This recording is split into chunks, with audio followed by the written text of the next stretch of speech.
Hello friends, welcome back to my channel English with Ritu. Daily English tricks la இன்னைக்கு நம்ம day 5 classல இருக்கோங்க. So இன்னைக்கு என்ன நம்ம டாபிக் பார்க்க போறோம்னா types of sentences. இங்கிலீஷ்ல என்னென்ன sentences இருக்குன்னு சொல்லி பார்க்க போறோம். So டாபிக்குள்ள போறதுக்கு முன்னாடி இந்த டாபிக் நான் எடுத்து முடிச்ச உடனேயே இமிடியேட்டா போய் டெஸ்ட் எடுத்துக்கோங்க. அது உங்க நாலேஜ் டெவலப் பண்ணிக்க ரொம்ப யூஸ்ஃபுல்லா இருக்கும். So descriptionல டெஸ்ட் லிங்க் வீடியோ இருக்கும். இமிடியேட்டா போய் எடுங்க. இப்போ வாங்க டாபிக் குள்ள போலாம். ஃபர்ஸ்ட் பாத்தீங்கன்னா 4 types of sentences இருக்கு. அதுல first sentence declarative sentence. Declarative சென்டென்ஸ்னா அது ஒரு டிக்ளரேஷன், அதாவது ஒரு ஸ்டேட்மெண்ட், ஜஸ்ட் ஒரு சிம்பிளான sentence. The sky is blue. My dress is purple. I am a teacher. My name is Ritu. அந்த மாதிரி சிம்பிளான சென்டென்ஸ், ஒரு ஸ்டேட்மெண்ட், அவ்வளோதான், ஒரு டிக்ளரேஷன். அதெல்லாம் வந்து டிக்ளரேட்டிவ் சென்டென்ஸ். ஓகேவா? இப்போ வாங்க செகண்ட் டைப்புக்கு போகலாம். அடுத்து இன்டரோகேட்டிவ். சொல்லுங்க. இன்டரோகேட்டிவ் சென்டென்ஸ் அப்படின்னா கொஸ்டின்ஸ். நம்ம கேட்குற questions. What is your name?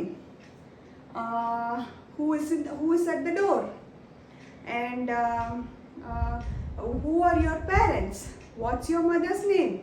அந்த மாதிரி what is the colour of the board, ஏதோ ஒன்று ஒரு கொஸ்டின் கேட்குற மாதிரி சென்டென்ஸ் இருந்தால் அதெல்லாம் வந்து இன்ட்ரோகேட்டிவ் சென்டென்ஸ்.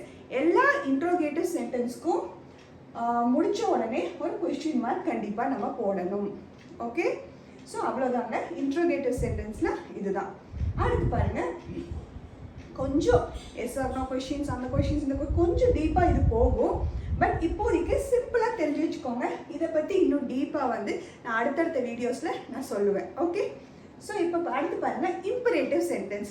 இம்பரேட்டிவ் சென்டென்ஸ்னால் என்னென்னா ஒரு ரெக்வெஸ்ட். ப்ளீஸ் எனக்கு ஒரு நாள் எனக்கு ஒரு உதவி பண்ணுறியா? ஒரு நாள் ஒரு உதவி, எந்த உதவி கேட்கலாம்? எனக்கு ஒரு பென் தரியா? இல்லைன்னா எனக்கு இங்கிலீஷில் இந்த கிராமரில் எனக்கு கொஞ்சம் டவுட் இருக்குது, எனக்கு கொஞ்சம் சொல்லி தரியா? Can you please teach me grammar? Can you please give me your pen? அந்த மாதிரி ரெக்வெஸ்ட் கேட்குறதும் இம்பரேட்டிவ் சென்டென்ஸ். And order. ஒரு ஆர்டர் என்னன்னா இந்த மாதிரி close the door, don't all be quiet, all எப்படி சொல்லலாம், be quiet, close the door, shut your mouth. அந்த மாதிரி ஒரு ஆர்டர் கொடுக்குறோம். க்ளோஸ் த டோர், இப்படி அந்த மாதிரி ஆர்டர் கொடுக்குற மாதிரி சென்டென்ஸ் எல்லாமே வந்து இம்பரேட்டிவ். ஒரு ரெக்வெஸ்ட் கேட்டாலும் அது இம்பரேட்டிவ் தான், ஒரு ஆர்டராக இருந்தாலும் அது ஒரு இம்பரேட்டிவ் சென்டென்ஸ் தான். Okay, done. அடுத்து எக்ஸ்க்ளமேட்டரி. சொல்லுங்க. எக்ஸ்க்ளமேட்டரி சென்டென்ஸ்னால் ஒரு எமோஷன். தியேட்டர் போய் படம் பார்த்துட்டு வரீங்க, படம் எப்படி இருந்துச்சுன்னு, என்ன மூவிடா அது, செம்ம த்ரில்லாக இருந்துச்சு. ஸோ எப்படி என்னோட ஃபேஸ் எக்ஸ்பிரஷன் எப்படி இருந்துச்சு, என்ன அது ஒரு எமோஷன் வந்துருச்சா, செம்ம மூவி, அந்த மாதிரி வாட் அ த்ரில்லிங் மூவி.